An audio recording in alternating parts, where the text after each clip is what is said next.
All right. So again, welcome and happy World Ocean Day. I was putting together, this is the first in what I hopefully to be a long series of webinars hosted by NMEA. And I was trying to pick the date for the first one. I thought World Ocean Day would be a great one.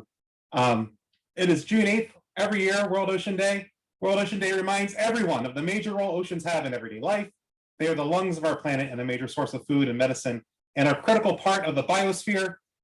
You may see it written as World Oceans Day sometimes. You may see it as World Ocean Day. It's moving more toward being World Ocean Day because really it's only one world ocean, right? With several features. And so I really prefer the World Ocean Day moniker myself, but happy World Ocean Day. If you want to learn more about it, you can go to worldoceanday.org.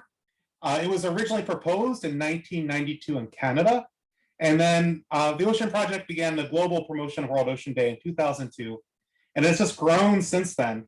In 2003, there were 25 World Ocean Day events in 15 countries. And today, in 2019, not today, but recently, I haven't seen any numbers for actual today. In 2019, there were 2,000 events held in over 140 countries. So it has really spread. So happy World Ocean Day to everybody. And who am I again? My name is David Christopher. I'm the Marine Education Specialist for Delaware Sea Grant at the University of Delaware. I am at the Hugh R. Sharp campus of the University of Delaware in Southern Delaware. I live 8 miles from the Atlantic Ocean. It's a beautiful spot. I've been here for about 2 years, but I've been in the marine education field for about, I hate to say it, 22 years. It's been a long time, and I've been involved in some capacity with NMEA or my local chapter, the Mid-Atlantic Marine Education Association, for most of that time. My very first NMEA conference was in 1999 in Charleston, South Carolina, and I've only missed 2 since then. I missed Alaska and 1 in Long Beach. I joined the Mid-Atlantic Marine Education Association in 2001 and very quickly started taking on board positions. I was the secretary. I believe I joined as secretary in 2003, eventually made it to president. And I think I should have looked that up. I think it was around 2007 or 2008, 2007 actually. I joined, and then I joined the NMEA board as the NMEA chapter rep in 2008 at the Savannah, Georgia conference. And since that time, I've been elected board member of NMEA, which I'll talk about what that is in just a second. And I've served as elected director, the bylaws chair, conference committee chair. And then in that picture that you see here, that's a plaque I was given as one of the co-chairs of the 2014 NMEA conference in Annapolis, Maryland, which is probably one of the highlights of my professional career. It was a lot of work, but it was a lot of fun. And I'm sure the conference committee this year will also say it's a lot of work and it's a lot of, and they will say eventually it's a lot of fun. But it's a great experience to put one on. So if you haven't hosted an NMEA conference before, I strongly encourage you to do it. And if you want to talk to our conference committee chairwoman, she is here today, Tara Hicks Johnson. All right, enough about me. So let's talk about NMEA. That's really what we're here for. I am the president-elect. I will become the president at the national meeting this summer. Our mission as NMEA, the National Marine Educators Association, is to make known the world of water, both fresh and salt. I know when people hear the name, the National Marine Educators Association, they're just thinking of the ocean, but it goes well beyond the ocean. We want people to learn about the aquatic environments everywhere, both fresh and salt, because it's all connected. It's all part of the same system. So no matter where you are, you have an effect on the ocean has an effect on you. And so it's really important for us to learn about all those areas, both fresh and salt. NMEA was incorporated in 1976 in Washington, D.C. It was born out of several early marine education conferences in the early 70s. And at a conference in Kingston, Rhode Island, they decided there needed to be a marine education professional organization. So NMEA was born. And it was known as the National Marine Education Association. And through some missteps and things that have happened early in our career as an organization, there were some growing pains. We reincorporated in 1985 in Rhode Island as the National Marine Educators Association, which we are today. Our first conference was 1976 in Pacific Grove, California. I think I counted the conferences. Well, I know I counted the conferences yesterday. I don't know if I counted them correctly, but this should be our 45th conference this summer, if I'm not mistaken, which is pretty exciting. I could be wrong. Tara looks like she might want to correct me. And also in the summer of 1976, we released our very first issue of the Journal of Marine Education, now known as Current, the Journal of Marine Education. So that has been going on for quite some time. So that's what brings us here today to NMEA. And our core values of NMEA are excellence, camaraderie, action, inclusiveness, and leadership. And I'm not going to read this slide for you. I'm just going to leave it up here for a second. And these are the core values that help guide our organization and help move us forward. Now, who makes up NMEA? I am a part of many professional organizations, and this is my favorite. Not just because I'm giving the webinar right now, but truly it is my favorite. Because it brings people from a variety of different careers and different backgrounds together. So NMEA is made up of people from government, people from classroom educators, informal educators, business, people in the science and research field, professors, aquariums, museums, science centers. So there is this broad group of people in different fields and different careers, all having an interest in marine education and the aquatic environment, all coming together because we want to advance the understanding and protection of both our fresh and saltwater ecosystems. So I've always enjoyed this organization because I'm not just hearing from other educators, I'm hearing from scientists, I'm hearing from people from government, I'm hearing from aquariums, and I feel like I get a much broader perspective of marine education because of this group and because of the people that are part of this group. We did a demographic survey a couple of years ago in 2018, and we got 385 responses back, which is actually pretty good. That's a lot of responses. And this demographic survey is very important because as we grow our organization, this allows us to figure out where we want to put our energies to grow the organization. We learned that of the respondents, 70% were female. Our diversity had increased slightly, but we are by no means a diverse organization. That's an area that we want to put our energy in as we move forward. About 50% are aged 41 to 50, which includes me. And then 46% had academic training in science, 20% were in science education, 44% informal and non-formal educators, and 33% formal educators. Majority were high school. So this lets us know where we want to put our energies as we move forward. We definitely want to develop the future marine science educators and marine science personnel. So this survey really helps to figure what we want to do in the future and who our organization is now. Now, when we look to our board, we are guided by a board and an organizational structure. So we do have several different groups of people that make up our board and make up our organization and make up our paid office staff. So I'm going to start with our paid office staff, our paid staff of the organization. So we have paid staff and contractual staff. We do have a national central office. It is run out of Maryland Sea Grant. It is in College Park, Maryland. And we have paid staff members. They're Adam Frederick and Jeanette Connors. Jeanette was very instrumental in getting this webinar off the ground. They couldn't have done it without her. She helped set up the registration. She kept track of the registration. So they are instrumental in running the day-to-day operations of this organization. We also have a social media and community manager and editor, and this is Jennifer Magnuson. She works very closely with the communications pod, getting our website up to date, taking care of our social media presence. And that is so critical in today's world, managing that area. So she really helps to move the communications of the organization forward. And then we have our current editor, Claire Atkinson. If you have not seen the journal, I recommend you check it out. She is the editor of our journal. It's a peer-reviewed journal.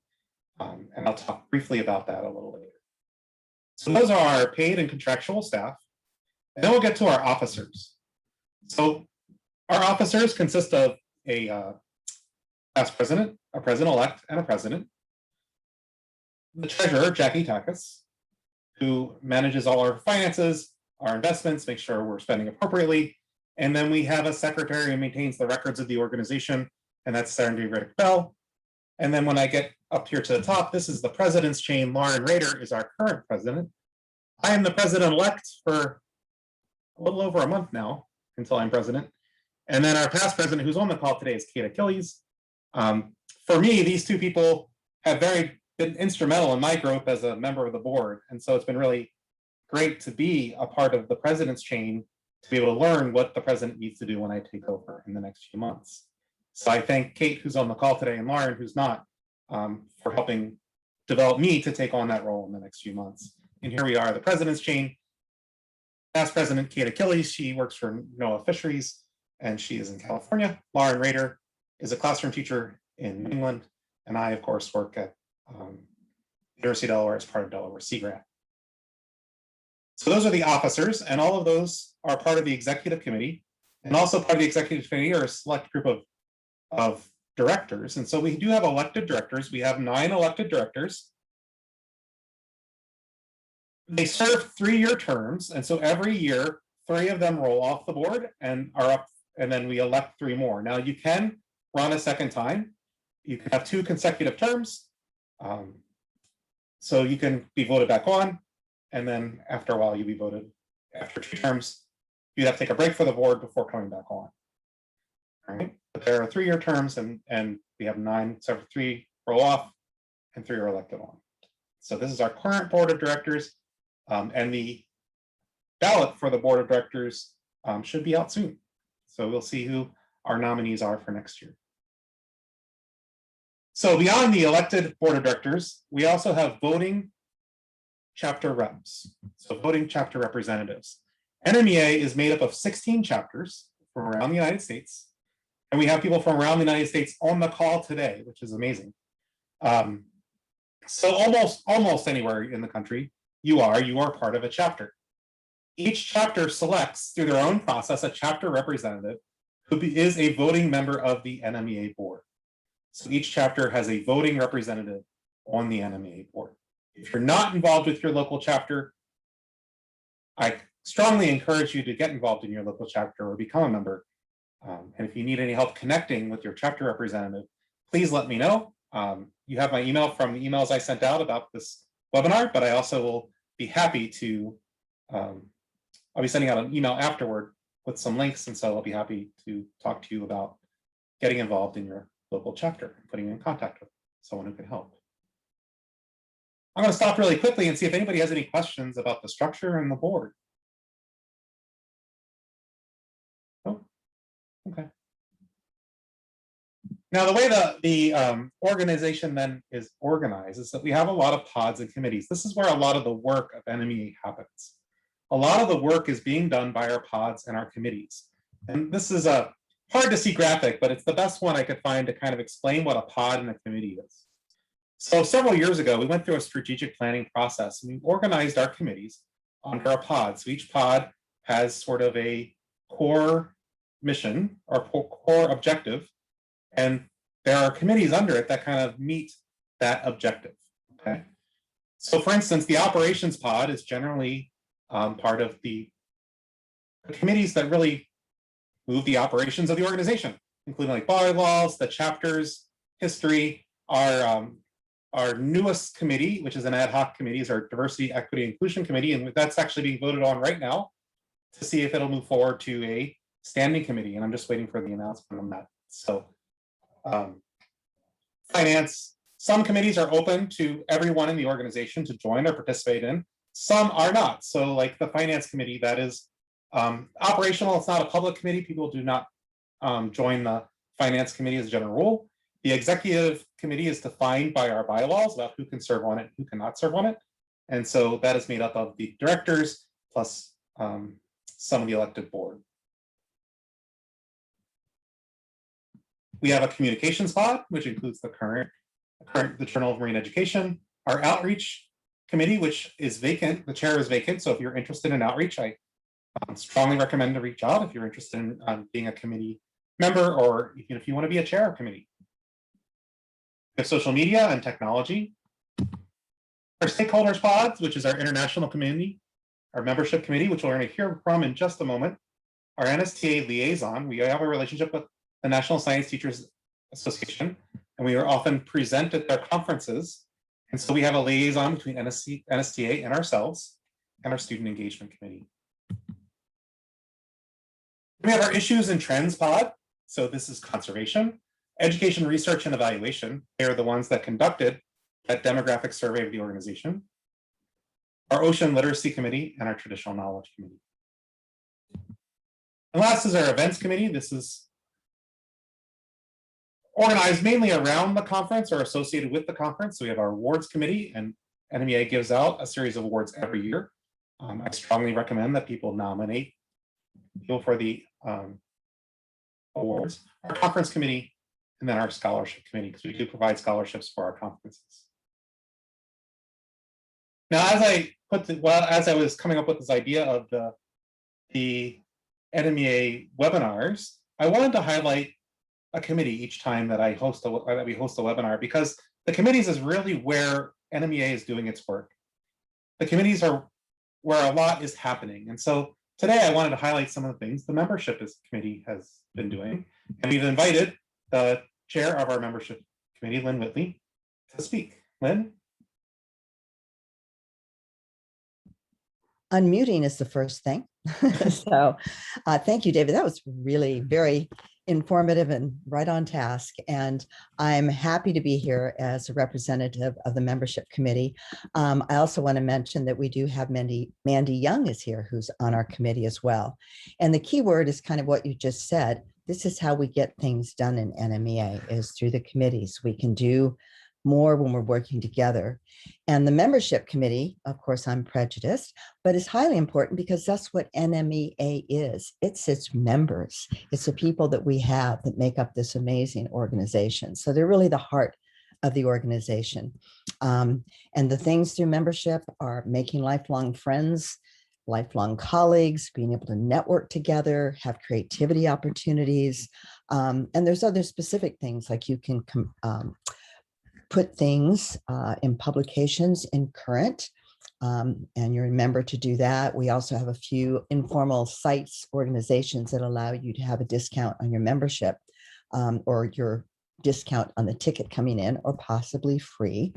And it's just a really focused committee on us. How do we get more members in? And most importantly, how do we retain the members? So that is really our purpose, is to help that. And then we also try to work with the membership secretary, the directors, the chapters, and other committee chairs to make sure that we're, doing highly engaged, motivated, diverse membership. So it is a committee that I think has a very important focus. We always welcome anyone on board who would like to help. So if you're considering joining NMEA, which of course we hope you are, then consider other committees to participate in. And this one is one that we would welcome you very much. The other thing that I want to make clear is that we have some new options for membership support this year. We've all been through a pretty rough year, and to say the least. And so what NMEA is doing is offering a $20 discount on your NMEA membership, whether you're renewing or you're coming in as a new member. So it's, of course, more important than ever to make sure we make known the world of water. And we need this educator and camaraderie support. So please, take advantage of that discount if you need it. And just all you need to do is, when you join or renew, use the code Ocean Decade, all one word, Ocean Decade. And that is up on our membership site. We'll be able to make sure you have that information, but that will give you a $20 gift discount. And that's good through April 22nd next year, 2022. And then another way to join into, as David was saying, we have our wonderful chapters that are a very important component of the NMEA family. And if you belong to one of the chapters, as you can then also have a discount on your national membership. So you can contact your chapter rep or the chapter president to find out they offer different discounts. In general, it's usually about $15. So you can make decision what works best for you. And the final thing is we've started a new member sponsorship program. So we really, really want to support each other this year so we can be stronger together. And if you'd like to do that, if you're a member that would like to donate to that particular program, there is a way to do that on the website. And you can give a membership to a friend or just make a donation into the sponsorship program.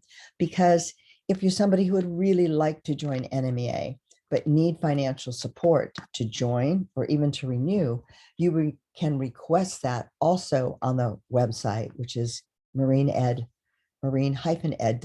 but I'm sure there'll be more information on this specific website, and you can request it there under membership. So we welcome you. We are very looking forward to continuing to enlarge, diversify, expand our membership, and to make sure we are very much retaining and involved with the wonderful members we have, because it really is a very special family to belong to. And that's it. Does anybody have any questions? And I don't know if Mandy wants to say anything or if anybody else has anything to offer, but that's hopefully an overview of our important committee. And we really look forward to people joining or considering it and joining NMEA. If you do have a question, you're welcome to unmute yourself because it's a small group today.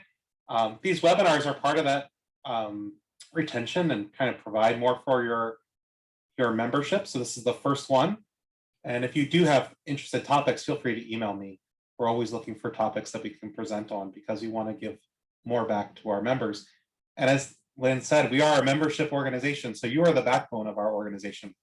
And so the more that we can do for you, we're all, like you said, better, stronger, or stronger together. Yes. All right. So thank you, Lynn. Any questions? Thank you. All right. Well, we'll continue on then.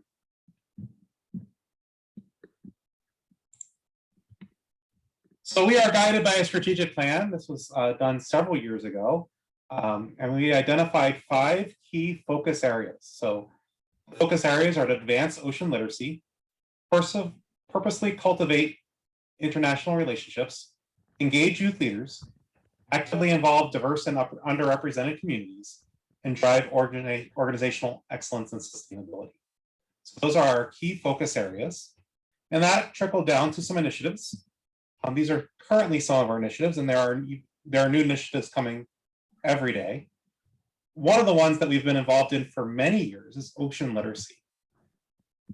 Ocean literacy is an understanding of the ocean's influence on you and your influence on the ocean. And this was an outgrowth of several studies that were conducted in the late 90s, early 2000s that showed that people do not have a great understanding of their ocean and their effect on the ocean. And so there began to be an understanding of a need to build that connection between people in the ocean, especially with the issues currently affecting the ocean. And an ocean literate person understands the essential principles and fundamental concepts. And you can see the essential principles of on the side, can communicate about the ocean in a meaningful way, and is able, and this is my favorite one, is able to make informed and responsible decisions regarding the ocean and its resources. This is not just a US initiative, it is a global campaign, and NMEA is one part of it, and we are an influential leader in this global ocean literacy campaign. We are not the only group doing it. We are part of a network of groups around the world involved in ocean literacy. Now, the Ocean Literacy Framework contains several documents, and I will send you a link to these documents. The Ocean Literacy Framework comprises 3 documents: the Ocean Literacy Essential Principles, Ocean Sciences for Learners of All Ages, also known as the Ocean Literacy Principles or the Ocean Literacy Guide, the Ocean Literacy Scope and Sequence for grades K to 12, and the NGS Alignment to Ocean Literacy. Now, on our website is a great timeline of ocean literacy, starting in 2002, and you can follow it as it expands to encompass more people and more places around the globe. This is truly an international initiative, which brings me to another one of our initiatives, which is International Marine Science. As I mentioned, we are just one of many groups around the globe engaged in ocean education and ocean literacy. Okay, we are just one of the leaders in this. We have worked with these various groups, provided support when needed. We collaborate on initiatives. So it is a global community of ocean literacy and a global community of ocean education. I just recently went to my first meeting of these various groups, and it was fascinating to learn about the issues and education topics from around the world. And it just is heartening to know that there's all these groups working for one goal, ocean literacy. And I would be remiss if I did not mention that this is the United Nations Decade of Ocean Science for Sustainable Development, which was launched just last week. I'm not sure if Kate is still on the call, but she might want to add to this because she was actually there. Or Kathy, you're welcome to add to it as well. But the Decade of the Ocean just launched. NMEA has been involved in some of these discussions as time has gone on. The International Oceanographic Commission hosted a workshop in December 2019 for invited participants who participated in an ocean literacy survey. They were invited to discuss and support the development of ocean literacy strategy for the UN Ocean Decade. So Kate Achilles, who was then the NMEA president, was invited to participate in the Venice workshop on behalf of NMEA. She traveled to Venice, Italy in December 2019 for an interactive workshop focused on ocean literacy in the context of the UN Decade of Ocean Science for Sustainable Development. There are 40 participants from 26 different countries. And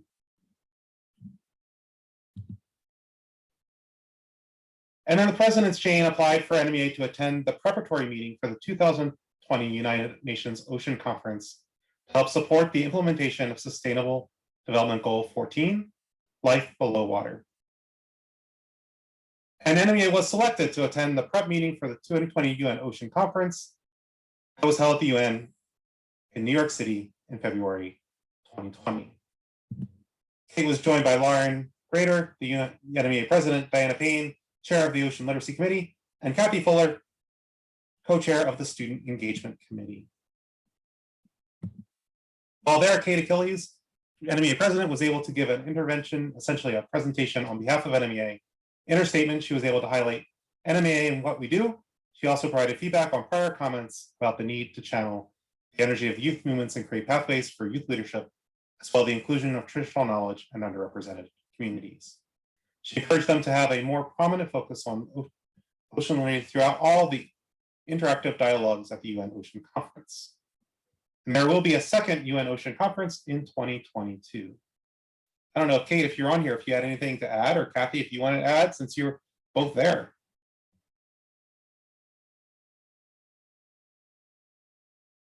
No? Okay.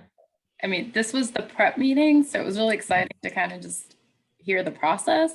And then the idea was that it was supposed to be in, Portugal in June of 2020, which didn't happen. So I'm interested to see how everything keeps moving along. There's been a lot of effort still to be done virtually, but hopefully everyone's able to get together in person soon and really start to work on these goals.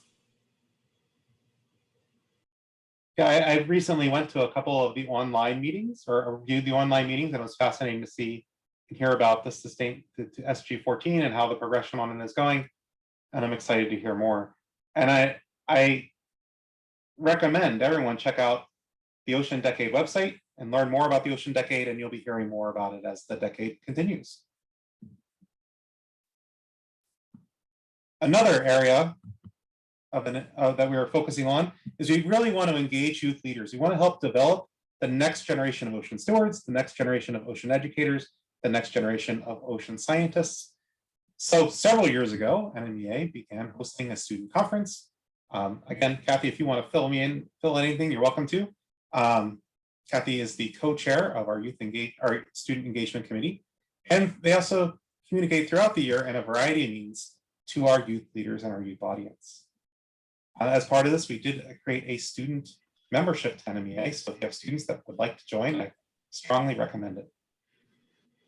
So we've had student conferences since 2014. 2014 was the first year that we had a student conference at the NMEA conference. Last year we went virtual, and we will be again this year. We're excited to have lots. We have mostly middle and high school students, but lots of students who've engaged over the years. And another initiative for us is diversity, equity, and inclusion. We formed an ad hoc diversity, equity, and inclusion committee because of conversations. It was inspired by conversations at the annual conference in Durham, North Carolina. The president formed an ad hoc committee to develop a diversity, equity, inclusion position statement and action plan. That action plan and statement has been submitted to the NMEA board. It was just voted on. I'm waiting for the official voting results. And what I like about this plan and I like about the statement is it's very action oriented. And along with the statement, the ad hoc committee proposed 3 pathways for the organization and its members to engage in the work. So it's not just a statement. It is a plan. It is a pathway to creating a more diverse, equitable, and inclusive organization. This is a new initiative. This is a new process. This committee will hopefully be a standing committee very soon. And if you are interested in being involved in this work, I strongly recommend you attend the committee meeting at the virtual conference on Wednesday, July 14th at 6 p.m.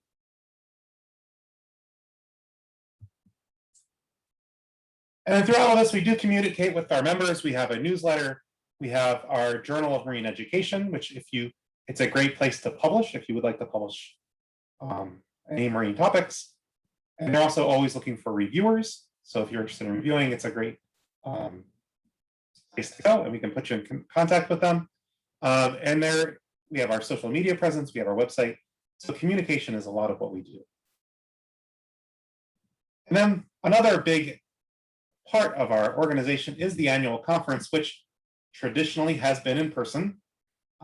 We've been all over the United States with these conferences. Their sessions, their networking, their committee meetings, awards, field trips. It's a great way to get connected. And there are normally scholarships available. However, this is not your normal year. So I wanted to turn it over to our conference committee to tell us about this year's conference. And I will stop sharing now.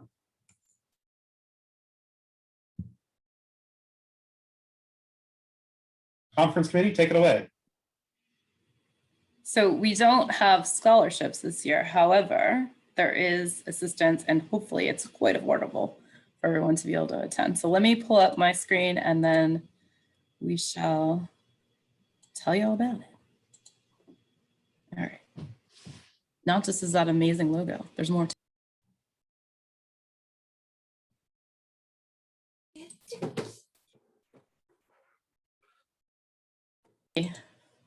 So we have a variety of plenary sessions and our Stegner lecture. So basically these are when we're all together, just in case you're not familiar with the term plenary. So that's on the 14th, our plenary, we're having a panel discussion, Discovery from the Darkness, Connecting Students with Deep Ocean with Nautilus Live. Dr. Robert Ballard, Megan Cook, and Brandon Rodriguez of the Ocean Exploration Trust will be speaking.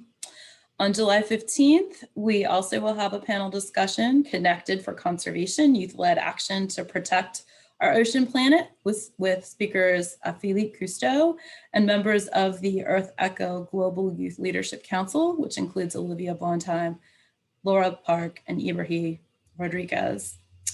On July 16th, our Stegner lecture, which is kind of our highlighted lecture, if you will, is a traditional knowledge panel, which will be speaking about the connection between traditional knowledge and ocean literacy. We have several Indigenous speakers that are invited to speak, and I'm probably going to not be able to pronounce people's names correctly, so yay, this is recorded. I'm going to go with Aisa Yazi and Charlie Ka'ai are the two speakers that we have lined up so far, but we should be adding some more soon.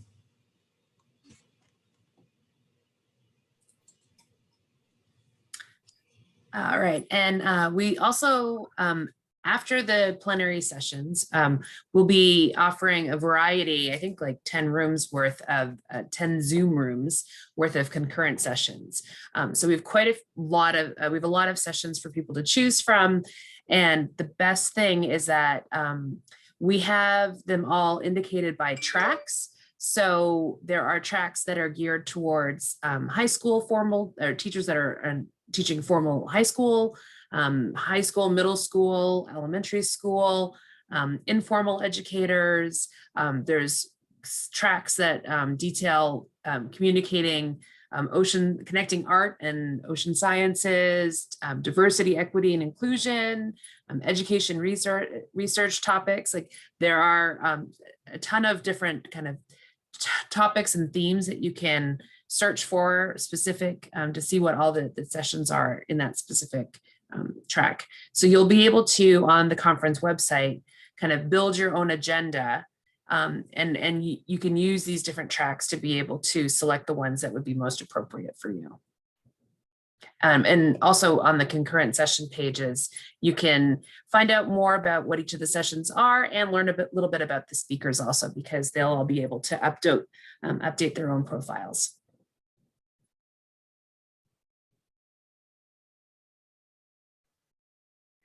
So in regards to networking opportunities, we have a plethora of networking opportunities in between all of the sessions. Go to the next one. Colby.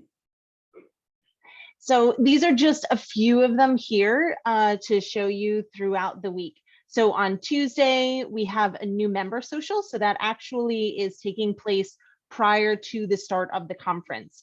So if you're a new member, we're going at registration, you indicate this and choose a few identifiers to kind of select someone that we can pair you up to, someone who is already an established member and somebody who's been part of NMEA for quite a few years. So they'll be able to kind of give you an idea of the ins and outs and, you know, help with professional networking throughout the conference during the week. Then we have an icebreaker Wednesday afternoon, and this is going to be a randomized icebreaker, henceforth icebreaker. So the idea that if you're all used to, which most of us are with Zoom, it's just going to put you in random rooms and you're going to meet random people that you've never met and, you know, introduce yourself, henceforth an icebreaker. And we're also going to, David had talked about chapters. So we'll have chapter meetings, and each of these chapter meetings will all be taking place at the same time on Thursday, July 15th at 5:30. So this is set in the schedule separate from any other thing. So that way you're able to meet individuals in your area, in your region. We also are going to have an optional trivia night, and that is going to take place after the full day of the conference. And that is going to be on Thursday, July 15th at 7 p.m. So if you've stayed for the whole conference and you want a little bit extra fun and get to know other individuals, there's going to be different teams and prizes. So all about marine science and marine educational themed trivia. So that'll be cool beans. And then as was also described, NMEA offers lots of different committees throughout the conference, either before the start of the day or at the end of the day. We're going to be having committee meetings. In addition to those, next please. In addition to those, we are also, as was mentioned, something we're really trying to make a point of doing and really creating safe spaces for individuals. So not only the opportunity to network, but a safe and a free environment where members are going to be able to feel open to express themselves, to express their views, their concerns, and their experiences, and a space where they, you know, identify with other individuals. So again, we'll have new member ones. We'll also have a BIPOC group. So that is Black, Indigenous, and people of color. We'll have an LGBTQ+, that being the lesbian, gay, bisexual, transgender, queer, or questioning, and others. We'll also have a space for white educators for racial equity. In addition, an informal educator space, K through 12 educators, and post-secondary. Now, your first thought might be, well, I identify with multiple of those. And again, throughout the schedule, in between each of the sessions, there is a break, and we have these in different spaces. So you will be able to go to multiple things that you identify with.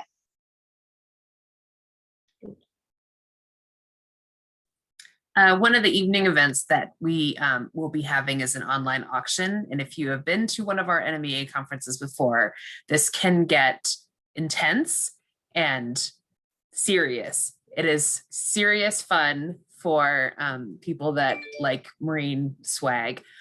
So we have a great site. We think that we can do this online this year. I have participated in somebody else's auction using this site, and I did get very competitive with it. The good thing is that there's an opportunity to bid on things, but then we will also have raffle tickets, for some of the big ticket items. Instead of, kind of everybody spending a lot of money, you can just spend a couple bucks and cross your fingers that your number will be pulled. And another fun thing is that it is open to also chapter members. So if you are not attending the conference, but you are a chapter member, you're also welcome to participate in the auction. And if you are someone who makes cool marine swag type things, crafts, arts, crafts, materials, whatever, there are ways through this auction evening to be able to also just sell your items. And hopefully if you donate one and then sell others. So that more information about the auction will be coming up, but keep your eyes peeled for that, because it's always really a fun event. And I am still a little bit bitter about some of the things that I have lost out on in years past. So I will take it up this year. Okay, I'm glad you have no problem expressing yourself there, Tara.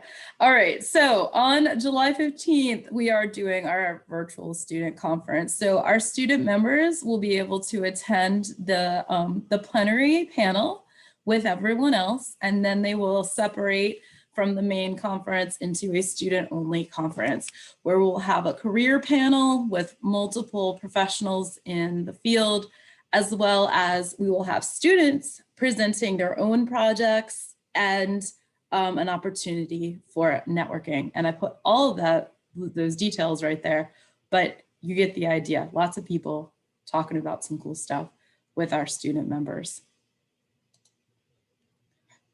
So in addition to everything virtual, as we are all somewhat missing the in-person portion, another way really to network with individuals and to meet individuals in your region and in your area is we will be hosting a plethora of different in-person field trips on Saturday, July 17th.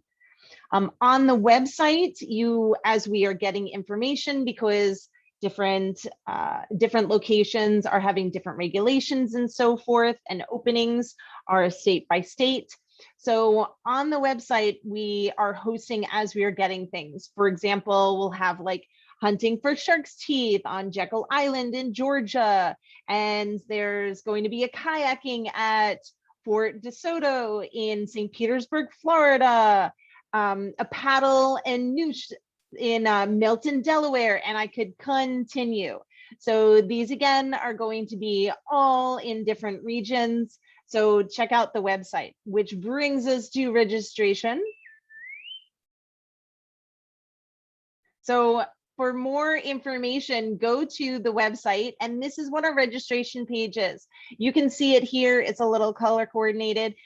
Go to the NMEA website and you can find information on our registration. So to register for the conference itself, to register for the field trips, to register for the student conference. Okay, everything all up there. Anyone else have a question or like anything to add? And you'll see there's a button that says assistance, the orange button, and that's for folks who would like to get assistance with the registration rate. So the full registration is $75, with assistance it's $15. You just fill out a quick form and get it automatically. And I also just wanted to add that the conference really is the best part about, getting the people, and the conference is really just what makes NMEA so totally special. And next year, Leanne will be one of our co-hosts for the NMEA 2022 conference, which is going to be in New York. So yeah, we will enjoy seeing everybody online this year, and we cannot wait to be back together again next year. So keep tuned for that, because it'll be a great chance for all of us to get back together again. So yeah, and don't worry though, if you're not able to make it though, we are doing it hybrid style. So we welcome you, and we'd love to see you at Hofstra University in New York. But if you are unable for any reason, we will be doing it hybrid style, so you can still tune in virtually. Okay.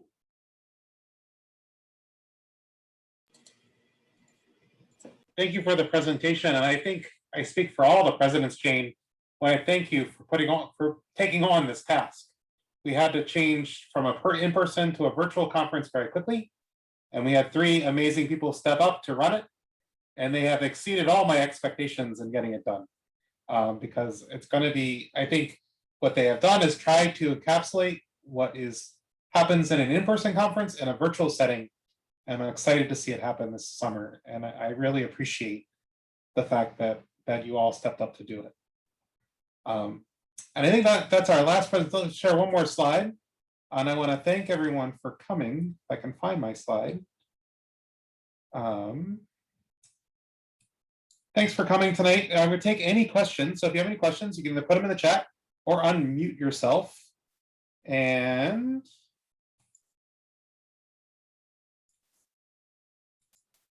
just going to share my contact information. There it is. If anybody needs me, or if you would like to learn more, if you'd like to get connected with your local chapter, if you would like to get connected with a committee, feel free to watch the end of this presentation, because I went back to the beginning.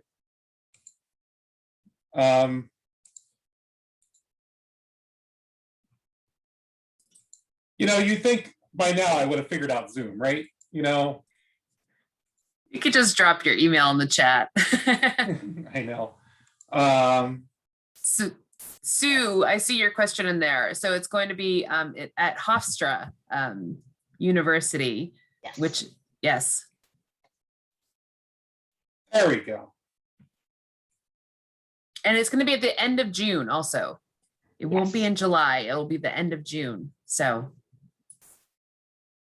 I'm really excited to see how we can do a hybrid conference. I think the one thing we've learned, I think, in this Zoom environment is the need to connect with those people who cannot come to the conference or for whatever reason. So I'm very excited to see how that goes. Any other questions tonight? Any other comments? Anybody who just want to talk? We've got a little bit of time. So I want to thank everyone for participating. This is the first of these. We're looking at other topics, probably starting in August after the conference is over, but we will be hosting more of these webinars in the future. So please, if you have any suggestions for webinars, let me know. And thank you for attending tonight. Have a great evening, everyone. Thank you so much. Thank you. Thank you. And thanks, welcome, everybody. Marissa. Yes. Happy new Welcome. member. Yeah, we're Happy excited World to meet. Ocean Day. Yes, we're excited to see everybody at the conference too. So come to trivia, come to